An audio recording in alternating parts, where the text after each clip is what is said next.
Então, objetivos. Quais são os objetivos? Por que que essa lei ela surgiu? Porque ela quer promover a proteção da saúde pública e promover um meio ambiente com qualidade das suas águas, dos seus rios, do seu solo, qualidade de vida das pessoas.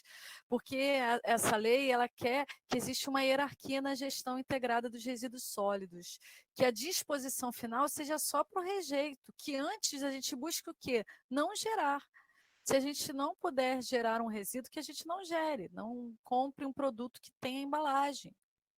Se não for possível reduzir, se não for possível reduzir, reutilizar, reciclar, recuperar energeticamente, tratar, que é a situação em que não tem como reaproveitar, mas tem como tratar, o que é tratar? Reduzir o volume e a periculosidade do resíduo antes da disposição final. A adoção de padrões de produção e consumo sustentável, ela é muito importante, porque é ela que vai ser o pilar da economia circular. Primeiro, é promover políticas públicas, promover leis, entre outros termos de compromisso, que façam que as indústrias comecem a repensar os produtos que elas estão colocando no mercado.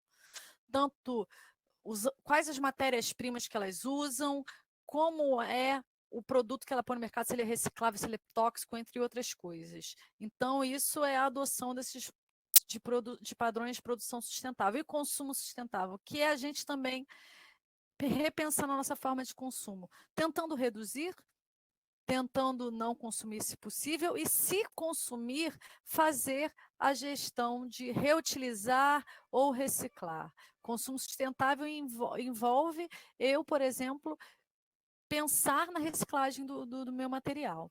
E é óbvio que isso é necessário que educação ambiental para esse processo. Então a gente vai ver também amanhã que existem algumas ferramentas para isso, mas aí eu vou deixar para a parte logística reversa. Desenvolvimento e adoção de tecnologias limpas por todas as atividades. Então, pensar quais são os equipamentos, uma máquina numa fábrica. O motor dela, se não puder ser a diesel, isso é ótimo, é uma adoção de uma tecnologia limpa.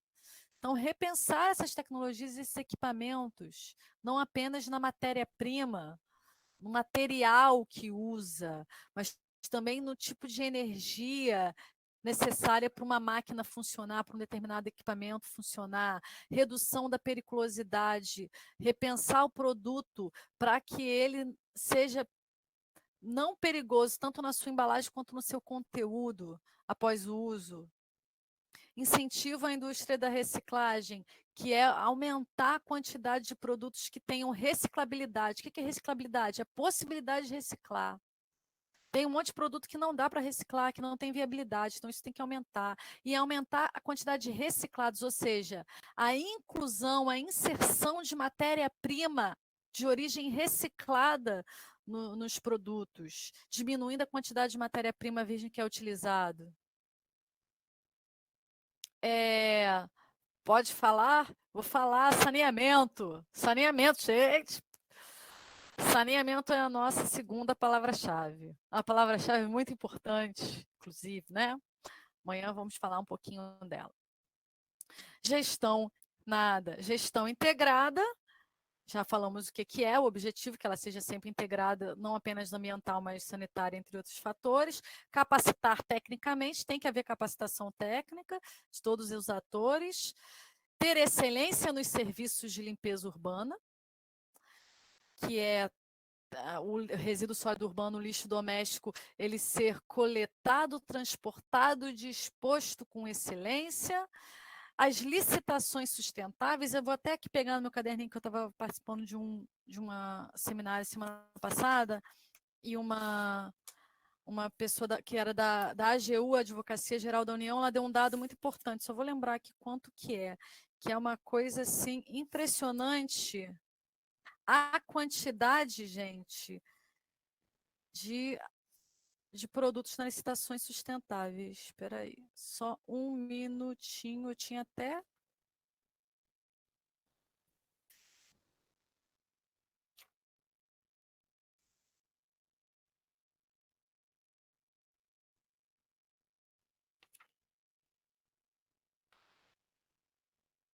Deixa eu ver se eu acho. Tinha anotado isso aqui em algum lugar. Mas é assim, achei, ó. Gente, sabe quanto que as licitações dos órgãos públicos comprometem o PIB? Ou seja, pensar do PIB, do Produto Interno Bruto, 20% do PIB está relacionado a compras de materiais e serviços, de produtos e serviços pelo poder público. Então, o poder público ele tem que ter responsabilidade nas suas licitações, comprar produtos, contratar serviços que gastem menos matéria e energia, comprar produtos que sejam recicláveis, que sejam duráveis, que possam ser reparáveis, entre outras coisas. Então, as licitações públicas sustentáveis são os objetivos e são muito importantes nesse sentido. Esse slide já mandei para a Beatriz, ela pode enviar para vocês quando vocês quiserem. Inclusão dos catadores, então o objetivo é que os catadores sejam incluídos nesse processo e sejam os grandes agentes da reciclagem do material. Na verdade, os catadores já são, né? 90% de tudo que é reciclado no país é feito por catadores, gente. Só que só 10% do que é arrecadado com essa reciclagem vai para eles. Então, é muito injusto. Então, é por isso que a gente vai ter uma conversa só para a questão dos catadores, porque isso tem que mudar. Porque se eles estão fazendo 90% do trabalho e recebendo 10% do valor arrecadado, não dá, né? Então, é necessário que isso seja denunciado e que haja cada vez mais cobrança do poder público da iniciativa privada para diminuir essas desigualdades. Promover sistemas de gestão nas empresas que sejam focados no reaproveitamento de resíduos e a rotulagem ambiental, que tem a ver com o ato de declarar uma vantagem ambiental ou fazer um relatório falando dos impactos. E então, o objetivo da política é que os produtos e serviços do nosso país usem práticas de rotulagem ambiental para que nós tenhamos também para que os produtos sejam colocados com menos periculosidade, menos matéria e energia, com mais ecoeficiência. Lúcio, pode passar, por favor?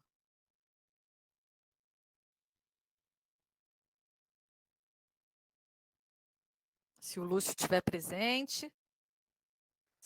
Passou. Passei. Tudo bem, obrigada, Lúcio. Instrumentos. Nada. Então, são os princípios que vão nortear uns objetivos, ao que pretende a lei, e o outro, quais são as ferramentas que ela vai utilizar para fazer com que tudo que está na lei seja colocado em prática. Quais são essas ferramentas? Quais são esses instrumentos? Então, primeiro são os planos de resíduos sólidos, para que o município planeje a gestão dos resíduos ali.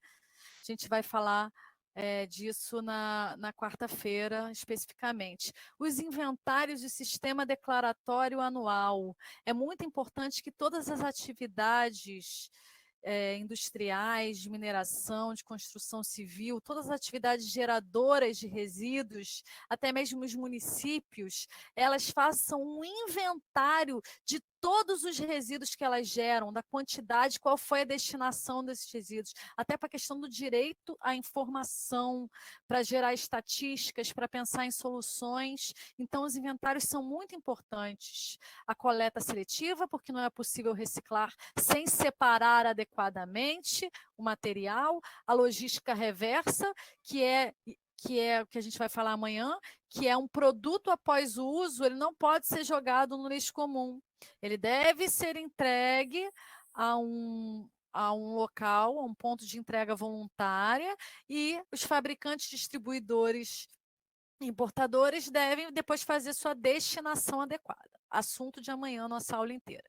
Incentiva a cooperativa é instrumento, então é uma prefeitura que vai lá, faz uma lei de iniciativa coletiva e e dar um caminhão e dar meios para que as cooperativas façam a coleta nos bairros, em determinados locais, e depois façam a gestão. Isso é incentivar. E também leis da esfera estadual, federal e também incentivos que venham de empresas, né? Eu vou falar de algumas iniciativas.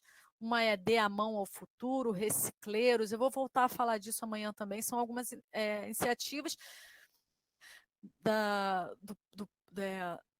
iniciativas. Não é, eu ia falar iniciativa da iniciativa privada, mas não é essa a palavra. Iniciativa do ator privado, foi a palavra que veio agora na minha cabeça, para ajudar as cooperativas. Monitorar e fiscalizar a gestão, o instrumento é fazer essa cooperação técnica e financeira entre público e privada, incentiva a pesquisa científica e tecnológica. Então, se vocês estão dentro da universidade, se a maioria daqui está dentro da universidade, existe uma lei dizendo que a pesquisa para a gestão integrada de resíduos sólidos deve ser incentivada. Então, que vocês pensem em pesquisa nesse sentido, se for possível, porque provavelmente vai vir uma política pública para que isso seja realizado de uma forma mais sistemática. Mas já existe um amparo legal para isso. Educação ambiental, não adianta tudo ser feito se a população não tiver conhecimento sobre o impacto das suas atividades e como ela pode agir. Às vezes, os comportamentos eles são tão simples e são práticos, não envolvem tanto trabalho e às vezes conversar, sensibilizar, informar é muito necessário. Às vezes as pessoas não fazem determinadas práticas de coleta seletiva ou de pensar no consumo porque elas não conhecem. Então, a educação ambiental é muito importante e é um instrumento essencial, talvez o mais importante. Porque a educação ambiental não é só para o povo, também é para a indústria, é para o poder público, é para todo mundo. Os incentivos fiscais do poder público, Fundo Nacional é fazer um grande banco para juntar dinheiro para a Política Nacional dos Resíduos Sólidos não depender de orçamento federal. Então, vai lá juntando dinheiro, é uma poupança. Existe Fundo Nacional para o Meio Ambiente, existe Fundo Nacional de Resíduos Sólidos, e então isso é uma forma de apoiar as políticas públicas. O que acontece é que, às vezes, esse dinheiro é desviado para pagar uma outra conta, né? Uma pedaladinha fiscal, isso é um problema. Então, é por isso que é importante o controle social, a gente fiscalizar. Ó, tem um fundo para isso, por que está sendo usado para outra coisa? Um saneamento socorre para caramba. Orçamento, dinheiro previsto para saneamento básico, não é gasto com isso, é gasto com outra coisa. E a gente fica na situação de enchente, de pouco acesso à coleta de esgoto, um abastecimento de água deficiente, é um grande problema. Sistemas nacionais de informação, para a gente ter acesso à informação, são instrumentos. O controle social é um instrumento que, numa figura prática, vai vir com conselho e órgão colegiado para decidir uma determinada coisa. Cadastro Nacional de Operadores de Resíduos Perigosos, ou seja, o governo tem que saber quem está gerando resíduo perigoso, já vou chegar a essa parte. Os acordos setoriais, que são para a logística reversa, eu vou falar amanhã disso de novo. Padrões de qualidade ambiental, então tem que ser determinado o que é um padrão de qualidade. Por exemplo, meta de reciclabilidade é um padrão de qualidade ambiental para resíduo sólido. Determinar que plástico tem que ser reciclado 75% e tem que ter 25% da matéria-prima para produzir plástico tem que ser de origem reciclada. Isso seria um padrão de qualidade ambiental, mas também tem padrão de emissão gasosa e padrão de lançamento de efluentes. Por exemplo, Resolução CONAMA 430/2011, entre outras coisas. Já existem estratégias para aproximar catadores? Existem estratégias, sim. Por exemplo, se a indústria ela investe dinheiro nisso, ela consegue incentivo fiscal. Já tem até programas, né? Eu vou falar deles amanhã, mas eu repito agora, Recicleiro é um programa, Dê a Mão no Futuro e Reciclar pelo Brasil. São atividades que aproximam indústria e cooperativa, mas isso ainda é insuficiente.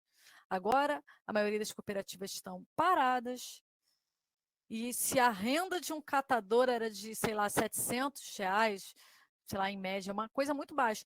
Agora eles estavam sofrendo para conseguir R$ 200, né?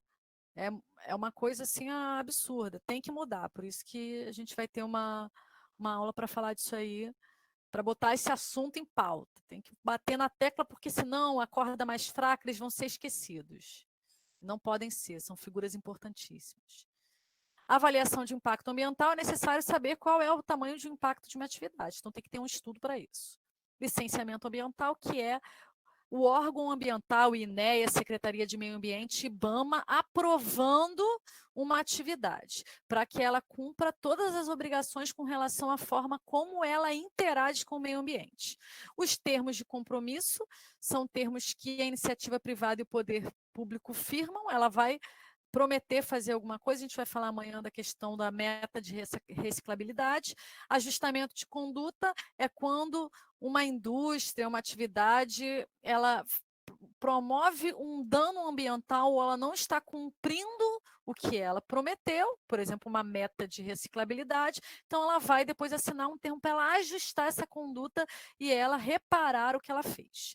E os consórcios é juntar, por exemplo, mais de um municípios que sejam próximos, para que eles juntos pensem na gestão integrada dos resíduos sólidos. Por exemplo, por que Seropédica vai fazer gestão integrada dos resíduos sólidos sozinhas? Os municípios próximos a ela, Itaguaí, Japeri, Queimados, podem juntos fazer essa gestão. A Baixada Fluminense também. Não tem sentido ter um plano só para Nilópolis, para Mesquita, para São João, para Nova Iguaçu. São cidades, municípios em que a população o tempo todo vai para lá e para cá. O lixo que é jogado fora em Nova Iguaçu não necessariamente veio de Nova Iguaçu, pode ter vindo de alguém que é de Nilópolis. Então, a gestão integrada de resíduos sólidos na forma de consórcio é importante. A quem compete a gestão integrada de resíduos sólidos? Então, quem vai fazer de fato essa gestão, gente, é o município, é a unidade de gestão, é ele que vai decidir como vai fazer a gestão. Então, não vem do Estado essa decisão, ela vem do município a partir da figura do plano. Mas o Estado vai ser um papel de controlador, de, por exemplo, falar leis que os municípios têm que fazer, propor leis que os municípios têm que fazer, fiscalizar esse processo. E algumas atividades, por exemplo, quem acompanha é o órgão ambiental estadual, INEA, e tem a ver com resíduos sólidos. Então, por isso que a gestão integrada dos resíduos sólidos não é só do município, ela acaba sendo responsabilidade do Estado, como que vai controlar, fiscalizar e também ser responsável por algumas atividades que devem ser controladas pelos órgãos ambientais estaduais, pelo órgão ambiental estadual, no caso INEA. Pode ir, por favor, Lúcio? Estou tentando falar mais rápido, que eu ficava pensando assim, gente, 22 slides, será que eu vou falar isso muito rápido? Será que vai dar tempo? Agora eu estou vendo que eu falei para caramba, gente, 16 horas. Então, gente, aí aqui é sobre a questão das responsabilidades dos geradores. Então, a empresa de limpeza urbana, ela tem responsabilidade com o lixo urbano, com o resíduo sólido urbano. Em algumas situações, ela pode até coletar um resíduo que não seja da responsabilidade dela, mas ela tem que ser remunerada por isso. Então, um grande gerador não pode se apoiar na empresa de limpeza urbana para o seu resíduo, tem que pagar por isso. E se usar a empresa titular da limpeza urbana no município, tem que remunerar por isso. E nós temos a figura de dois geradores, né? O gerador pessoa jurídica, que é a empresa, o empreendimento, a indústria, uma fazenda, um local de exploração de minério, empreendimento de exploração de minério, isso é gerador pessoa jurídica, né? Ela tem responsabilidade sobre a destinação do seu resíduo, mesmo que não seja ela quem vai tratar e destinar e dispor, mesmo que ela contrate uma empresa para transportar e destinar o seu resíduo, isso não a isenta da responsabilidade. Ela tem que ter certeza que a empresa que ela contratou para a atividade tem condições de fazer isso de forma adequada. Ah, ocorreu um acidente. Ocorrendo um acidente, vai haver uma investigação para ver o motivo daquele acidente, e com isso a responsabilidade pode ser compartilhada com ela ou até repassada para terceirizada. Mas, em princípio, quem gera o resíduo é o responsável por isso. Não adianta terceirizar o transporte e destinação. E a pessoa física, que é a gente, Vinícius Denis, que lembra dos 120 slides. O que você achou, Denis? 22, mas falei pra caramba, né? É porque às vezes eu não mandava outro material de texto, eu queria escrever um monte de texto. Peço desculpas pelos 120 slides, estou tentando melhorar, Vinícius. Então vamos lá. Achou visionário? Boa, Vinícius.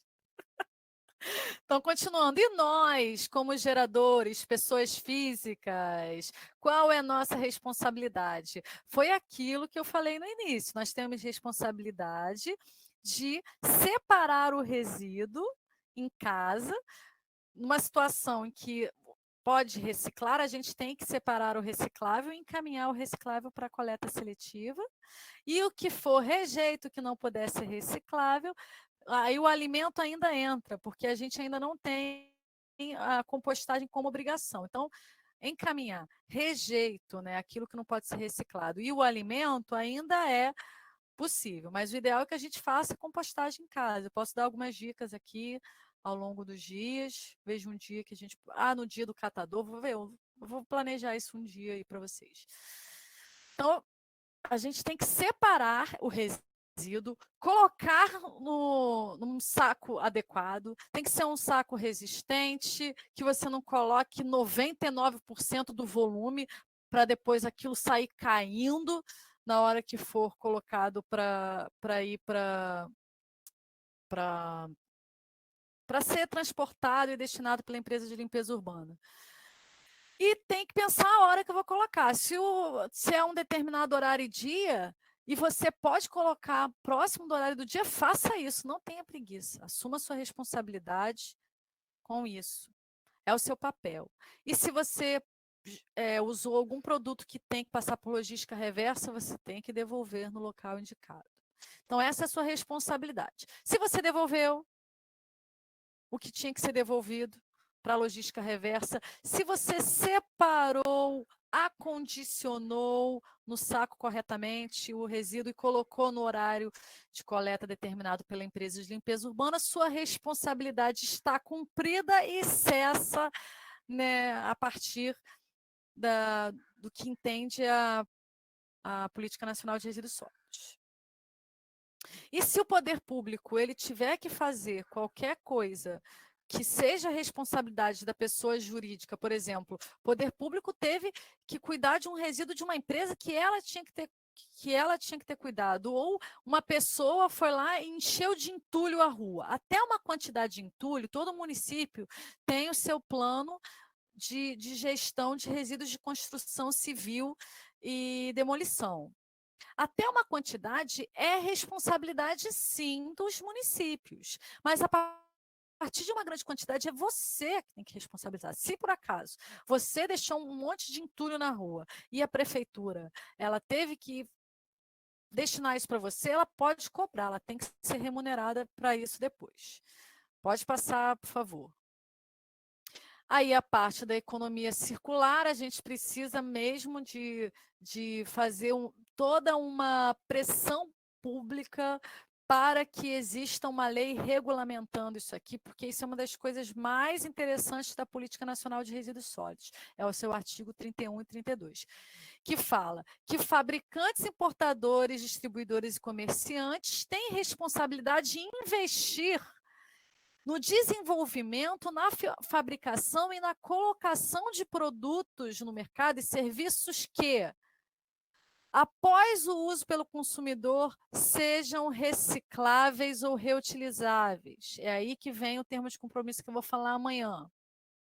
Tem que haver investimento em produtos cuja fabricação use a menor quantidade de resíduos possível, gere, na verdade, né? Gere a menor quantidade de resíduos possíveis. As embalagens, elas devem ser recicladas sempre, se a reutilização não é possível. Então, mostra que reutilizar, que a embalagem reutilizável, retornável, ela tem prioridade com relação à embalagem reciclável pela Política Nacional de Resíduos Sólidos. Então, tem obrigação, essa galera aí, fabricante, exportador, distribuidor e comerciante, em recolher todos os produtos que sejam de logística reversa. E a gente tem que ir lá levar. E em algumas situações, determinados grupos podem fazer um termo de compromisso de que eles vão recolher um produto. Por exemplo, é um produto que não passa por logística reversa, não está dentro da cadeia dos 9 produtos. Eu vou falar para vocês eles daqui a pouco. Às vezes, mesmo ela não tendo obrigação legal, ela fez uma parceria, né, aí vai ser usado o princípio do protetor receptor, recebedor, ela vai receber alguma contrapartida por isso, por recolher um produto e dar a sua destinação adequada. Aí ali, embalagens, não só o produto tem que ser reciclável ou reutilizável. A embalagem que contém um produto, que o fim é só embalar, ela deve ser fabricada com materiais que propiciem reutilização ou reciclagem. Pode ir, Lúcio, por favor.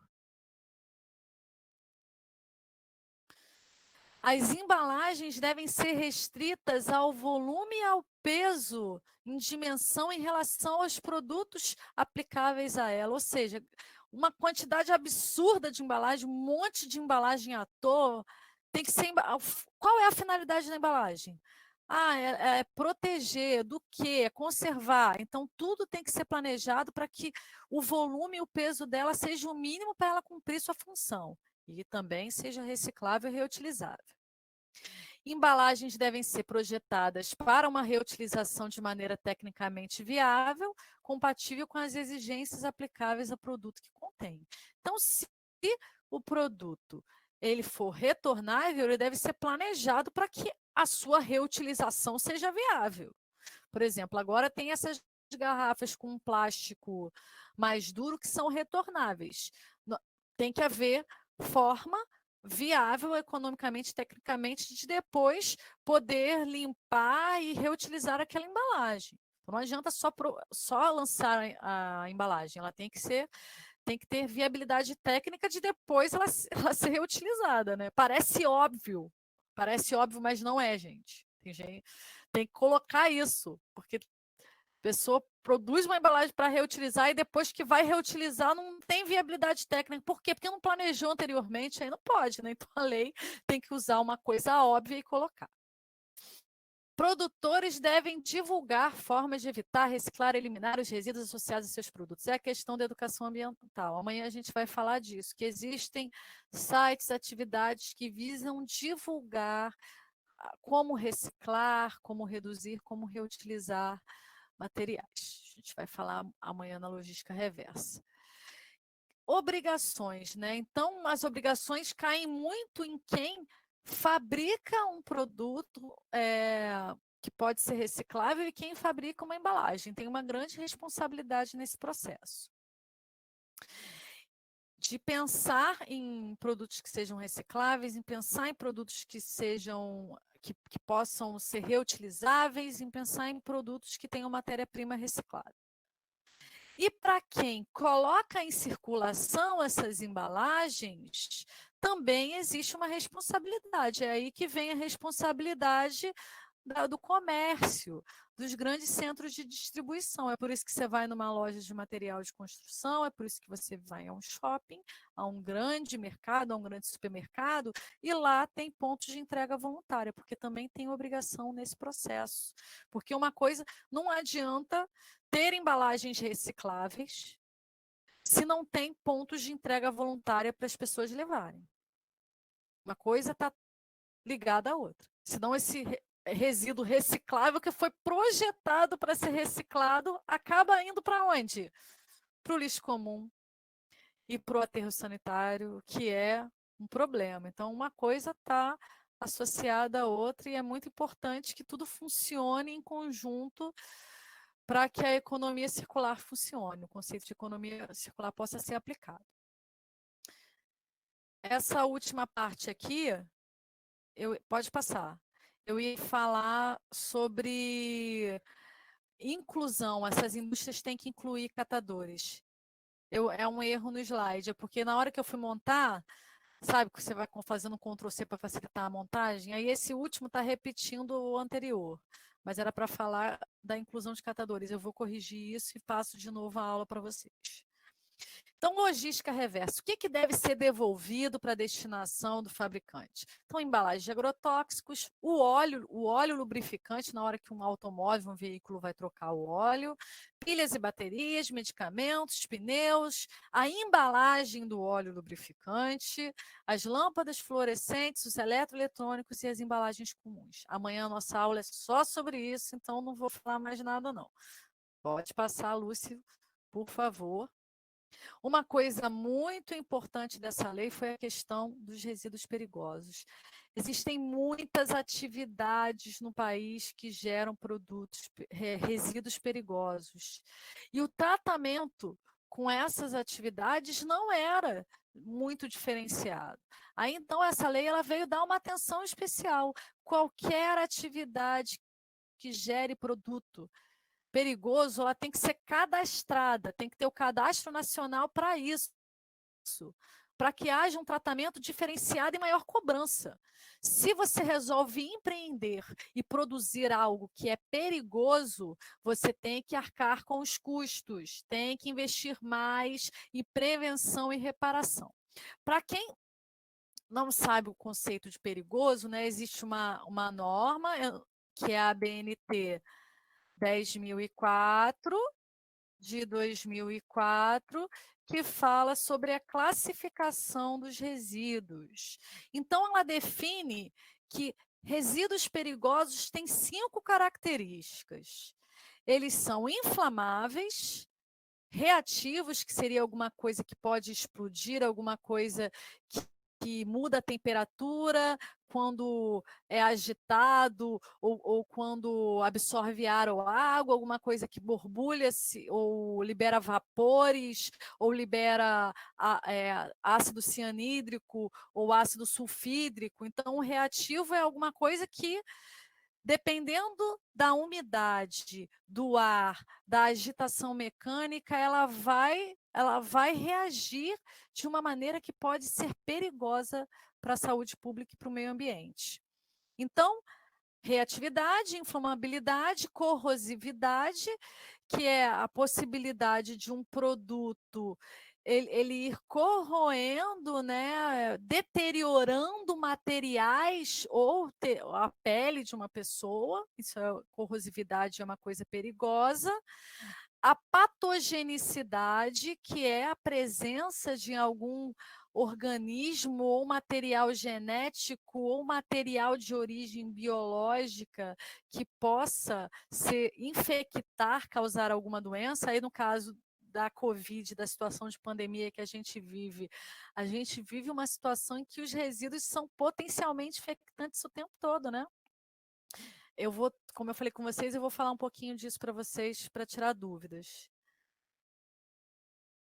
Existe produção brasileira de hidrogênio e gás de síntese através do metano captado de resíduos sólidos. Eu ainda não conheço nenhuma aterro sanitário que esteja associado a isso, mas eu acredito que tem. Tem 3 aterros, 2 em São Paulo e um no Paraná, que eles são muito high-tech tecnológicos, mas eu ainda não li sobre eles. Eu vou ver se eles fazem isso. A questão da produção de energia, eu sei agora. O uso do gás hidrogênio como gás de síntese, né, que ocorre a partir do uso da gaseificação, eu não sei se eles têm planta de gaseificação para isso. Mas eu vou procurar saber e eu falo com você, tá bom, Lucas? Mas é possível, afinal, a decomposição dos resíduos sólidos não gera só metano, tá? A decomposição gera também amônia, gera também ácido sulfídrico, gás hidrogênio, são vários gases que são gerados nesse processo, inclusive monóxido. Deixa eu só ver aqui, eu passei até um exercício para os meus alunos, eu estou com meu caderninho aqui, só para eles calcularem isso, aí eu vou falar só para a questão de curiosidade que é a decomposição dos resíduos sólidos, o biogás, a composição do biogás. Então, potencialmente infectantes é qualquer material de origem biológica, então não é o organismo em si.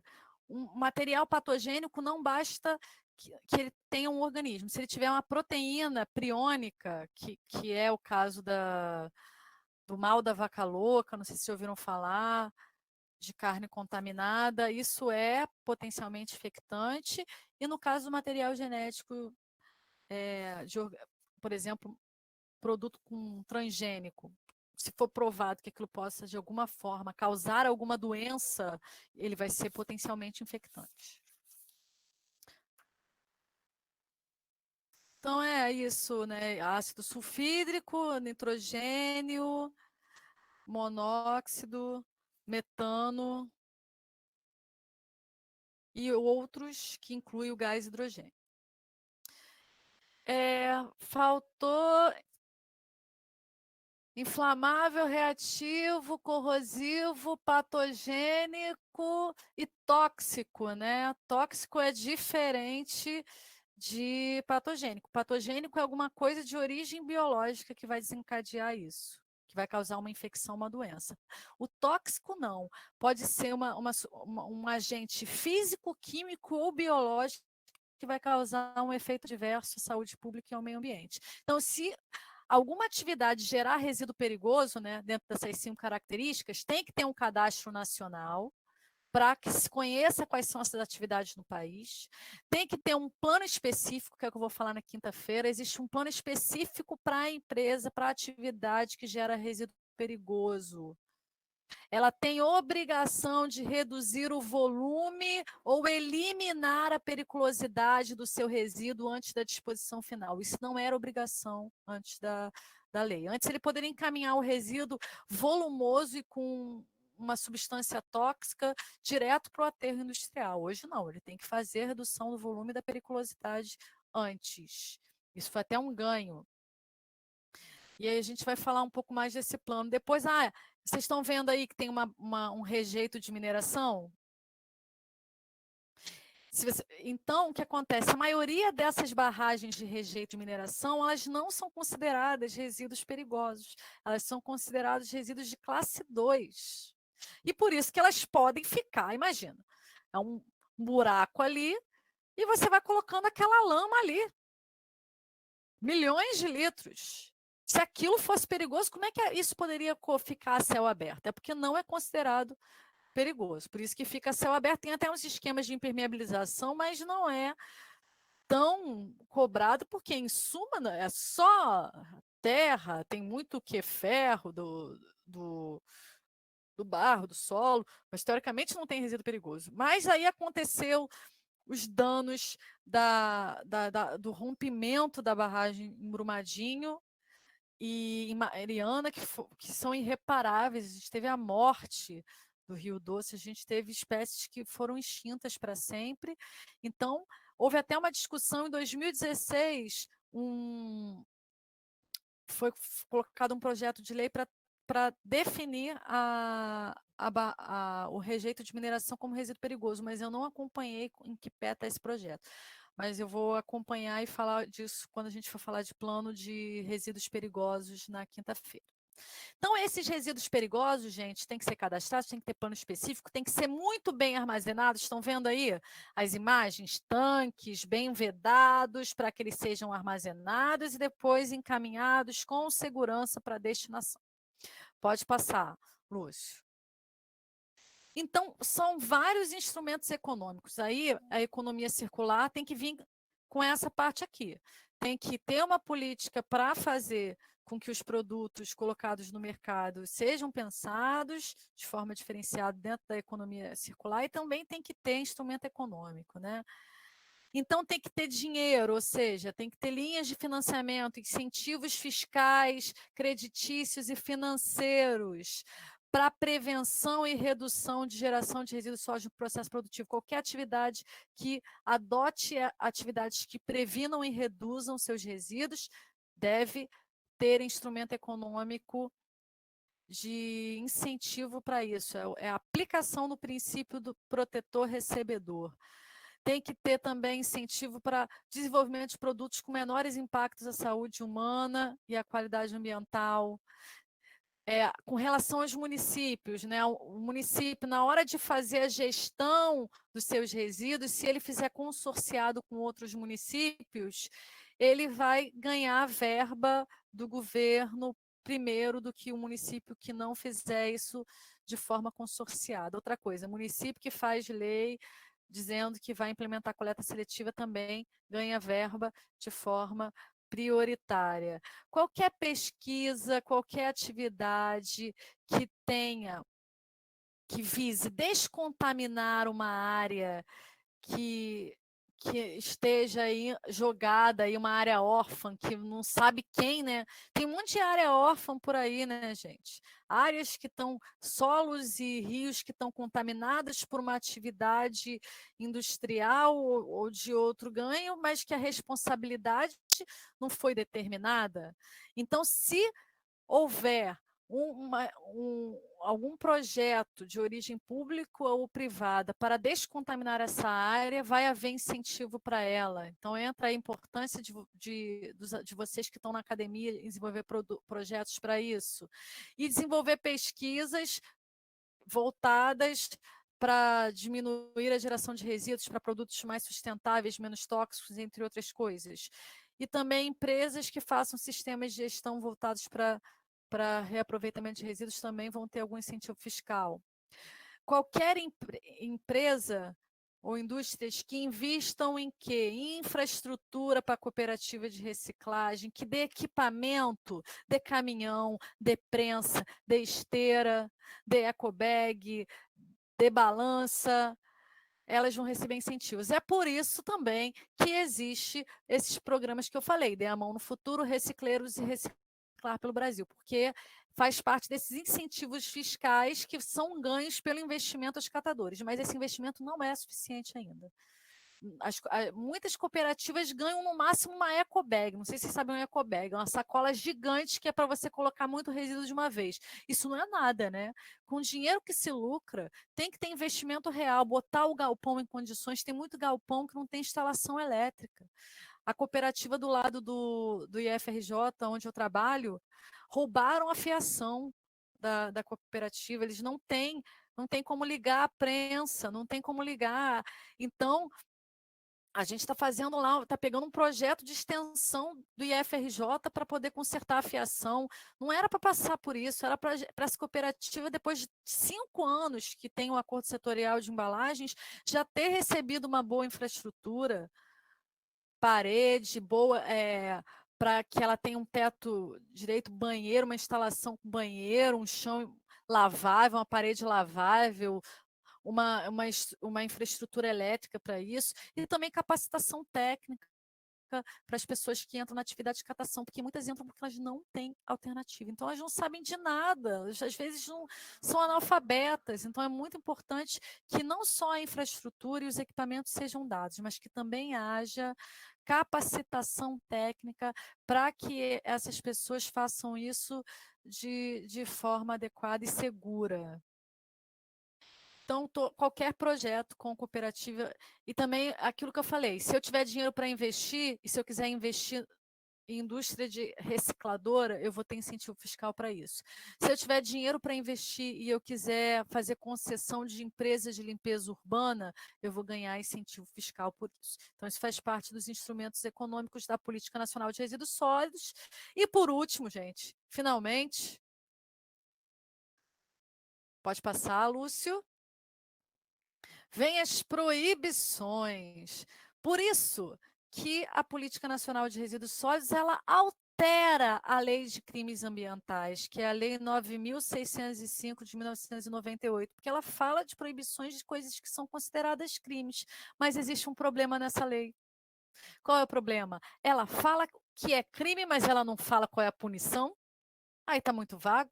Aí a regulamentação também não falou, né? Porque tem a lei que regulamenta, que é o decreto 7.404, também de 2010. Então, está muito vago. Está dizendo que você não pode lançar resíduo em nenhum corpo hídrico, seja rio ou praia, que você não pode jogar o lixo a céu aberto, então o lixão nesse momento é proibido. Queima a céu aberto. Seu vizinho que está queimando lixo, ele não pode fazer isso, ele está cometendo um crime.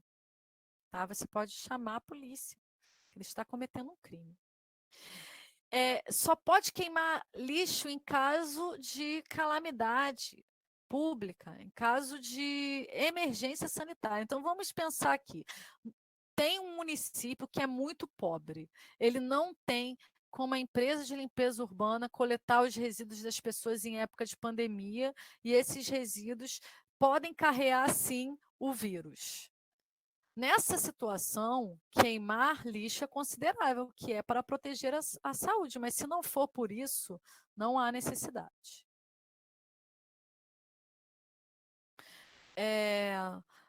A Fabiola perguntou, refletindo esses 10 anos da PNRS, como está a situação do país? Evolução, estamos estagnados, existem medidas de outro país que seja possível que o Brasil adote também. Então, o volume é muito grande das barras de mineração, é absurdamente grande, é milhões de metros cúbicos. É uma coisa surreal. Acho que Mariana foram 55 milhões de litros, gente. Isso é bizarro. Por isso que morreu um rio gigante. Então, Fabiola, o que acontece é o seguinte: para algumas coisas não teve evolução. Por exemplo, aterro sanitário. Há uns 7 anos, nós temos 60% de todo o lixo urbano que é gerado no Brasil indo para aterro sanitário. E os outros 40% indo uns 13% para lixão, 15% para lixão e 27% para aterro controlado, que é aquele aterro que não foi pensado desde a sua origem para fazer a disposição do lixo.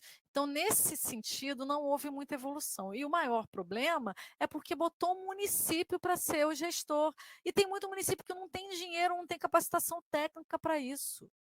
Então, esse é um grande problema. Então, está tendo aí, tem um marco legal do saneamento, que é uma lei de saneamento que vai mexer um pouco com. É uma lei que tem muita controvérsia, que vai botar para privatizar tudo que todas as empresas de abastecimento de água, esgoto e limpeza urbana. Então, não sei se isso é a solução. Eu acho que tem que ter. Vários países têm reestatizado esses serviços, porque se você colocar isso na mão da iniciativa privada, a iniciativa privada vai querer lucrar com isso. E não é uma parada para lucrar. Então, a população tem que pagar um preço justo, não tem que ser um preço tão caro. Então, é uma coisa muito complexa. Então, a gente está estagnado com relação à questão do aterro sanitário. Estamos em crise há tanto tempo, isso piora, porque tinha município que, numa gestão, o prefeito comandava para o aterro sanitário, porque tinha uma empresa de limpeza urbana que fazia isso, aí depois não tinha dinheiro para pagar a empresa de limpeza urbana, aí passava a jogar para lixão e depois volta. É uma loucura. Então, tem muito problema. Mas é, em outras atividades, houve uma evolução, sim. Está tendo essa PL da reciclabilidade, está tendo algumas iniciativas de coleta seletiva. Então, foi bom ter surgido. Essa lei foi essencial. Só que, como a gente é um país continental, em que as especificidades regionais fazem com que essa lei não consiga ser cumprida. Então, houve medida de outro país que seja possível que o Brasil adote também. Então, parte dessa lei da reciclabilidade, ela vem de medidas que já estão sendo tomadas na União Europeia, até porque o Brasil exporta muito para a União Europeia e vai chegar um momento que a União Europeia, ainda mais tendo assinado o Pacto Ecológico, que ela assinou recentemente, ela faça restrição a isso. Então, tem que haver todo um mecanismo de adaptação a isso. Aí, continuando, gente, só pode queimar lixo se tiver emergência sanitária, e isso tem que ser declarado pelo governo. Então, aqui está falando que barragem de rejeito de mineração e rejeito industrial, com devida impermeabilização, não seria considerado corpo hídrico, então eu poderia, de repente, pegar um buraco que foi para exploração de minério de ferro, alumínio, e lançar ali rejeito líquido de mineração industrial. Só que tem esse projeto de lei para tornar isso perigoso, porque é uma prática meio confusa. É igual a questão da Lagoa de Chorume, lá o aterro de Seropédica, que está um monte de lagoa de chorume, e isso, com o tempo, não existe mecanismo de impermeabilização que suporte tanto. Então, é uma coisa que gera controvérsias. Então, é proibido disposição final de rejeitos. Isso, gente, é na época do lixão. Não sei se vocês já tiveram a oportunidade de ver aquele filme do Vic Muniz, Lixo Extraordinário. Não é esse o nome? Já estou meio cansada de tanto falar, e eu não sei se eu estou confundindo com o Lixo Extraordinário do Grande Gerador, mas eu acho que é esse sim o nome do filme. Lixo Extraordinário. Esse filme foi gravado na época que o aterro de Gramacho ainda era lixão, né? E mostrava, por exemplo, que as pessoas faziam comida e comiam do lixo que achavam no lixão, que as pessoas faziam habitações ali para elas ficarem mais próximas do trabalho delas e catarem lixo, né? Então, e também criavam animais, porque criava porco. Então, a lei colocou que é proibido ter lixão, pessoas se alimentando, pessoas morando, pessoas criando animais e pessoas fazendo catação. Elas não podem catar em lixão, elas têm que catar antes. Elas têm que catar depois que sai da casa das pessoas, que o lixo está limpo, está bem separado, e depois elas vão para um galpão para fazer o processamento de forma segura e depois encaminham para a destinação. Aí, alguém perguntou daquela questão de mandar lixo para outro país.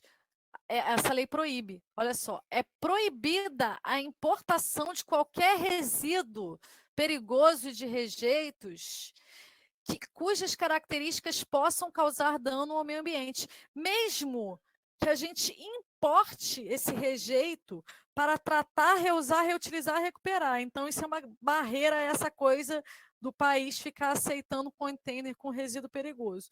É uma coisa importante da lei. Então, gente, com isso eu encerro. Eu achava que eu ia acabar um pouquinho mais cedo, às 4h15, acabou sendo 4h34. Vamos ver se amanhã eu consigo falar menos. Então, a gente encerra.